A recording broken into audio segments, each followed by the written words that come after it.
Ito po ang kadalasang inihahalo ko sa ulam natin, medyo mura-mura. Kaya ito'y manok na naman. Pasensya na po kayo ha. Ako po'y nagginataan ng manok. Alam niyo naman, kalahati po ng aking dugo ay Bicolano. Kaya ito'y lagi kong ulam. Ang paborito ko po kasing parte ng manok na inilalahok din sa ating ginataan yung po pang hita ng manok. At kadalasan ang binibili ko yung mga pre-cut na, hiwa na. Medyo may kamahalan pero kung gusto nyo yung buo ang gamitin nyo, kayo na po ang maghiwa, mura-mura ng konti. Lalagyan lang po natin yan na una po, timplahan nyo na ng asin at pamintang durog itong mga manok nyong hiniwa ng maliliit. Alam nyo po, 12 minuto ko na itong ipiniprito, isinasangkot siya.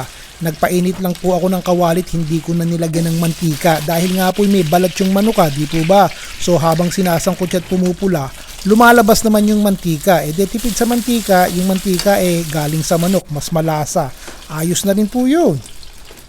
Half cook na po itong ating manok. May mantika na. Ayos na po ito. Asin at paminta nagkausto na.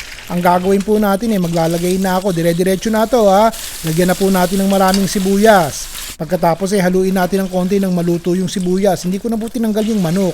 Ilalagay ko na po itong luya. Damihan nyo ng luya.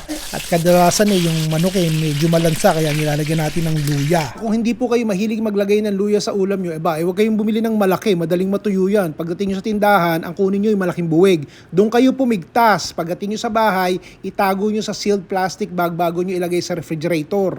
Lutuin nyo munang maigi yung manok bago nyo ilagay itong bawang. Damihan nyo yung bawang kung mura lang naman kasi mas masarap pag maraming bawang. And then add 1 can coconut milk.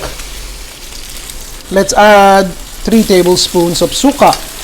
Para may konting sipa, lagyan natin ng 1 tablespoon na chili garlic sauce. Ihalo nyo lang yan. Siyempre, mas masarap kung tunay na sili ilalagay nyo, di ba? Ano pong sili? Yung siling panigang o kaya labuyo. Go! Nako, meron palang luyang dilaw dito. Sana pala, luyang dilaw na lang ginamit ko. Di bale, next time, magluluto tayo ng kanduli sa dilaw. Pakuluin na po natin to para lumapot yung sabaw. Lagyan nyo na rin po ng patis. 3 tablespoons of patis.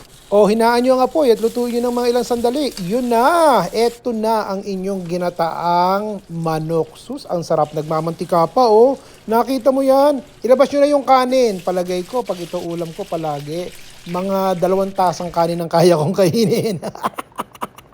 Pasasalamat po ng marami sa mga kaibigan kong lagi nagko-comment ng magaganda at super positive. It inspires me.